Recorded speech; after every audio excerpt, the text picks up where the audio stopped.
Welcome to worshiptutorials.com. In this video, we're going to learn how to play the song What a Beautiful Name by Hillsong Worship on electric guitar. We're going to do this in the original album key of D. If you want to see our playthrough video for this song and see exactly how I played it on this guitar with this Helix patch, link for that below. You can also access our acoustic guitar tutorial and playthrough there as well, and get patches for this. We have patches available for Kemper, Helix. Hopefully we'll have some Fractal, AXFX, AX8 patches available shortly as well. Links for all that are below. I'm going to break this song down into sections and teach it sort of section by section. So there will be like a table of contents if you want to skip to a certain part below this video on YouTube, where you can just hop right over to a certain section. I'm going to talk about what gear and effects I'm using in each part. I'll teach the part, I'll demonstrate it, and I'll say a few things right off the top. This isn't going to be exactly like what you hear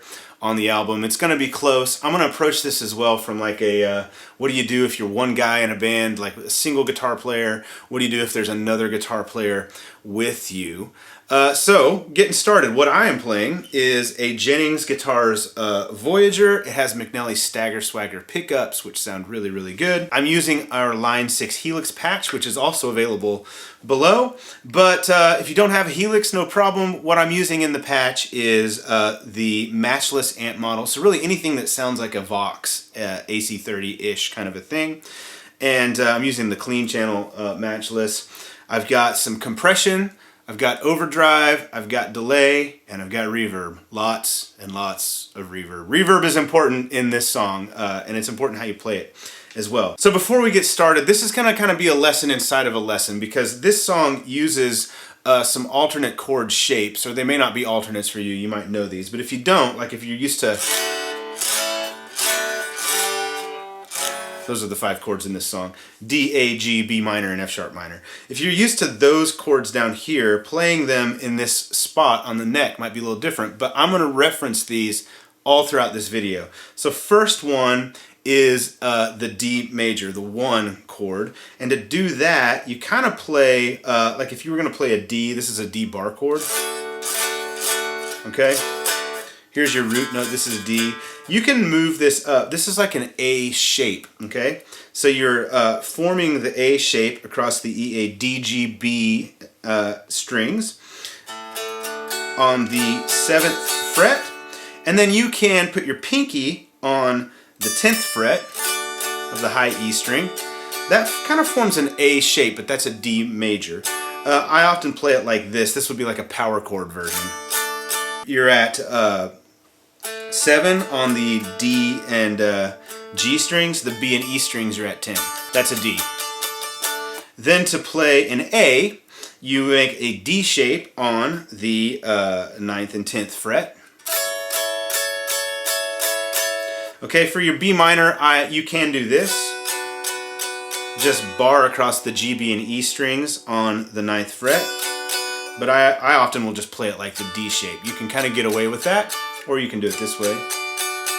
You're forming it out of this B minor shape right here. So you can play it like this. On all these shapes, you just need the top 3 strings. Okay? So there you've got D, you've got A, you've got B minor. If you form your D shape on the 7th and 8th frets, that's a G. Your root note is this one on the B string, by the way. So that's a G. So you've got D, A, G, B minor. F sharp minor, you can just take down here. And it's the top half of this F sharp minor bar chord. Okay, so those are the shapes I'm going to reference all throughout this video. You're going to use them a lot. Now, in the first part of the song, really the intro, the first verse, and the first chorus, you just kind of want to play swells. So I have a swell setting on the Helix, and I'm playing these shapes. So D. And you can actually just play on the 1. You can stay on the 1 chord. And it will sound like this with all the stuff on. This is basically just a lot of reverb and a lot of delay. And I think there's some, yes, there's some shimmer in this as well.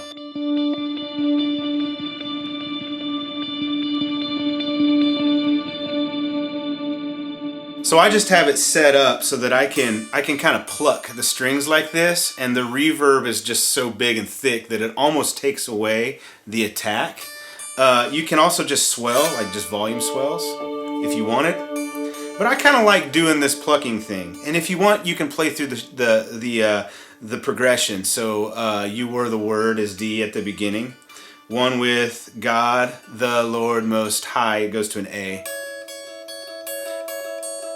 Back to D. Your hidden glory in creation. I like to stay on the D. Now revealed in you are Christ. A. And you just kind of keep doing the same thing through the chorus. What a beautiful name it is. D. What a beautiful name it is. A. You're playing these shapes here. The name of Jesus. It's a B minor, but I go back to this D shape. Christ. A. My King. G. What a beautiful name it is. B minor. Nothing compares to this is A. And if you want, you can add your pinky up on the 12th fret. What a beautiful name it is. Back to the D. The name A of Jesus. So that gets you all the way through the intro, verse, and first chorus. This is how it would sound if you're playing it. I'm just going to play little pieces of it so you can hear. I'm in the middle position, by the way. You can also, I'm going to go to the neck. I'm going to go to the neck position for this. Kind of warm it up a little bit.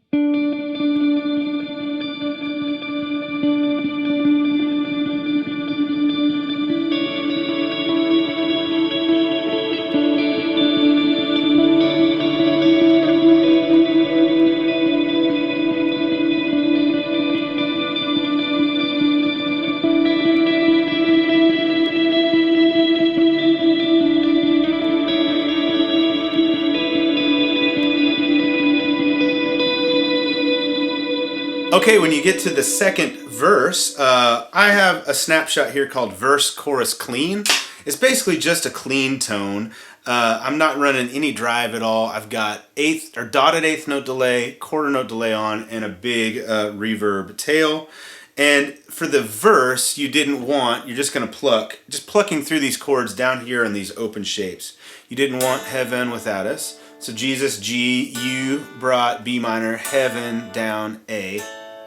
B minor, A, D.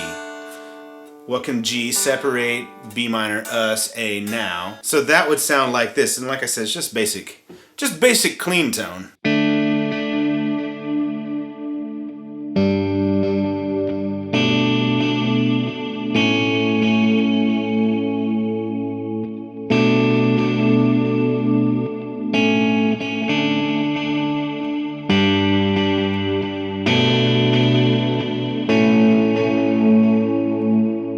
Then when you get to the chorus, you're going to go back to these shapes that we talked about in the beginning of this video, and really you're just picking through them. That's a D, A, back to the D shape, A shape, King is G shape, back to the D shape. It's actually B minor, but you play the D on top of it. A shape, D shape, A shape, G shape.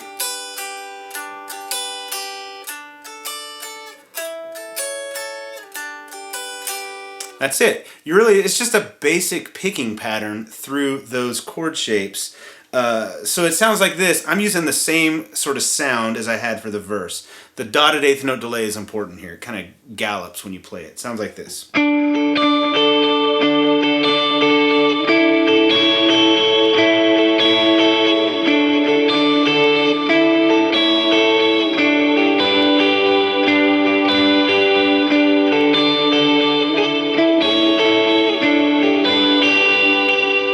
I say the dotted eighth note delay is important. It is, but it's getting eaten up by that reverb, which is something that you've got to really worry about. If you use a lot of reverb, it's going to swallow everything up unless you're running things like in parallel paths, which you can do like with a Helix or an Axe-Fx or something like that. But it's kind of harder to do that with analog pedals, so just be aware of that. I'm probably suffering from a little too much reverb. We're going to get into a lot more reverb later, but you really have to be careful when you play with a lot of reverb because it can overtake everything and make everything sound like kind of like mud, actually.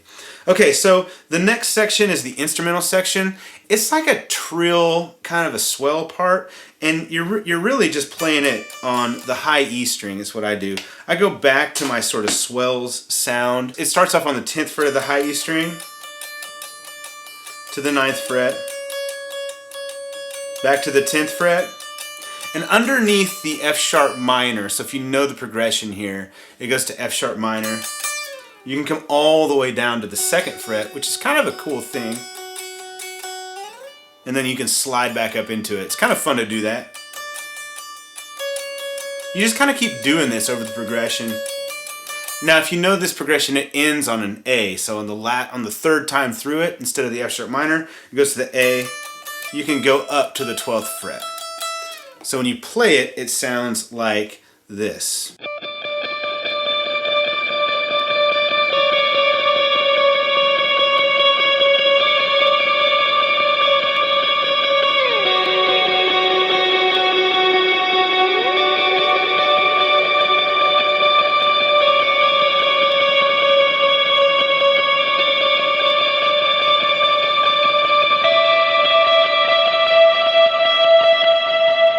You're gonna actually kind of keep doing that underneath the bridge. So the instrumental is the same chord progression as the bridge. If you set your stuff up, or if you use this patch to where you can kind of pick inside of a lot of reverb, and I'm mimicking trills because I'm just not very good at it. I think what they do on the album is like, you know, they just pick really fast. My right hand technique is not there yet. So I compensate for that with lots of reverb and delay. And so I kind of set it up where I can dig in and it's just gonna get bigger and louder. So what happens is the bridge repeats itself a few times, and within one of the repeats the drums come in. So the guitars technically aren't in, but the band is starting to come in. I just pick harder at that point and it makes it bigger. When the whole band kicks in, I go to just bass, you know, these, I kind of do a hybrid from low to high.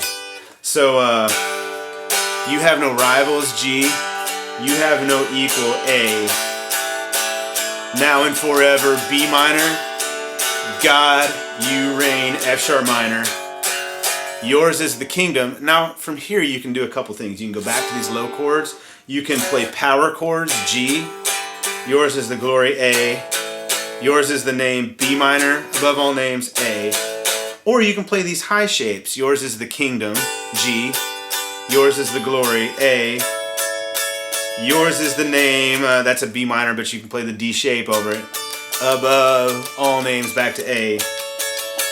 So here's what I would recommend for you, depending on who's in your band. If you're the only guitar player, I like to start low and go high.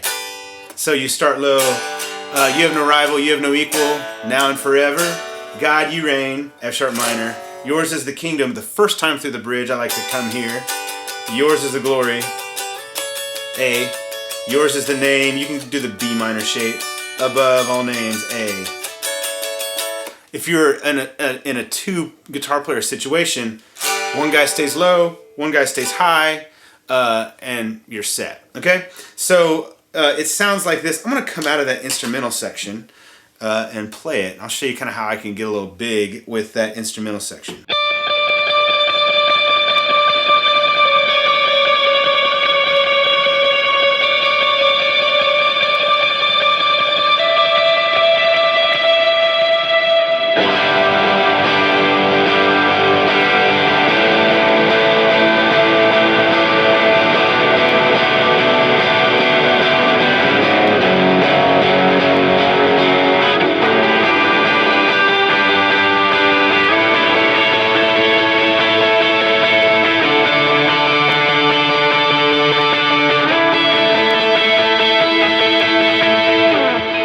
So of all the things for me to mess up, a simple F sharp minor power chord is the one that I didn't get. But you get the idea how that part goes. And then when you go back to the big chorus, I just kick on a little more overdrive and I'm gonna play these. That's the D shape. We've already gone through this. It's the same thing as like the first chorus where you're playing like the real ambient stuff. Now you're just digging in. Would sound like this.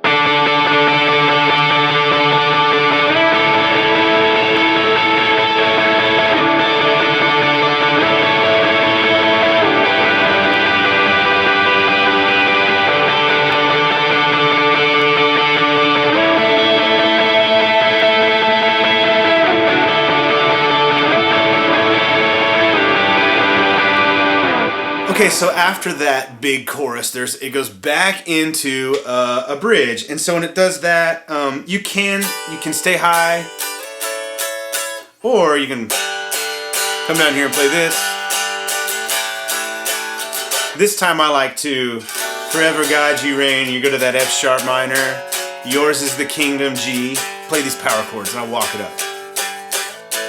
Walking something up like this is always nice when you're going into a section because it takes the listener somewhere. It's like we're gonna go somewhere and do something. Then when you get back to that chorus, you've gone there, you've arrived somewhere. So you're almost like, it's like taking somebody on a journey, if you will. Again, if you're in a two guitar player situation, one of you plays low, one of you plays high. It's a very common kind of thing to go low-high rhythm parts when you're going for like this huge wall of sound kind of a thing, which is what this song does. Now, the last chorus, there's another part that is played, and it's kind of like that trill part again. It's almost like this really ambient solo kind of a thing. So for this tone, and I'm going to do this in the last chorus, tone-wise, I'm using all the overdrive I have available to me in this patch. And so it's like your big lead tone. And I'm actually using 2 big reverbs. So it is a ton of reverb. And really what I want to do with the reverb on here, if you hear the album, I think it's a trill thing again. Again, I'm compensating for my inability to play those. If you can play that, it's going to sound even better. But you just want this huge wash of like, you know, really overdriven ambient wash lead tone. And it's kind of the same thing as the solo section. Except I like to play octaves here because when you listen to the album, if you listen to that guitar part, you can hear a lower octave string. So to play, if you're familiar with octaves here, it's kind of the same concept. To do the D, we're going to stick your pinky on the 10th fret and ring finger on the 7th fret of the G string. Mute every other string, because with this much reverb on, you do not want more strings than are necessary, basically. What I do is I just kind of lay my finger over and I mute the B string with the flesh of my index finger, and then you can either just not strum the other strings or I put this finger over them sometimes. But you end up with these octaves. What a beautiful name it is. What a beautiful name it is. Walk it down 1. The name of Jesus, back up. 1 down 1, Christ my King, down 2. So now you're on 4 and 7. What a beautiful name it is, back up. Nothing compares to this, go up 2. Now you're on 9 and 12. What a beautiful name it is, back down to 7 and 10. Down 1, the name of Jesus, down 2 more. What a beautiful name it is, the name of Jesus. What a beautiful name it is. This is the tag. The name of Jesus. And at the end, it ends on a G. Just play a big G. This might get messy because there's so much reverb. And if you, it sounds really cool if you nail it, but if you hit anything else, at least the way I have this set up, like if your index finger accidentally frets this string, you're in trouble because it's going to ring out. Or if you hit a wrong note, you're going to hear it for a long time, basically, is what I'm getting at, because the reverb tail is so long. It sounds like this. So pretend we're coming out of the big bridge back into the big chorus at the end. What a beautiful name it is.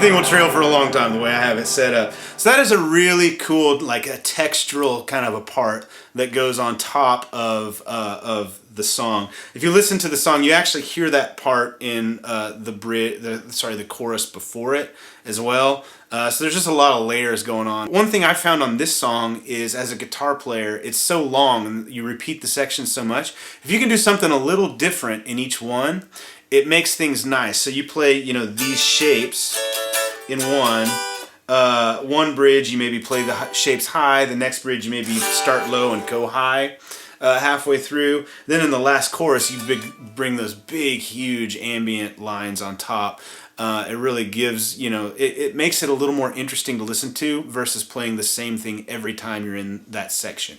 So, and it gives you, you know, options as a guitar player, which is fun. It's fun to create different textures, different sounds, and it gives you options if you're playing with other people. So one of you can do one part, the other can do another part, and there's, you know, really there's 3 of them you can pick from. You can play, you know, you can play it down here for like a big, huge rhythm kind of sound. One player can play it up here, and another player can play this thing. You can even play up here as well if you know chord shapes. Higher up the neck, you can do that and add even more texture if you want. It gives you options as a guitar player or multiple guitar players. So that is how you play What a Beautiful Name on electric guitar. It's one way you can play What a Beautiful Name on electric guitar. Again, in the open key, or in the original key of D. Thank you so much for watching. See you in the next video.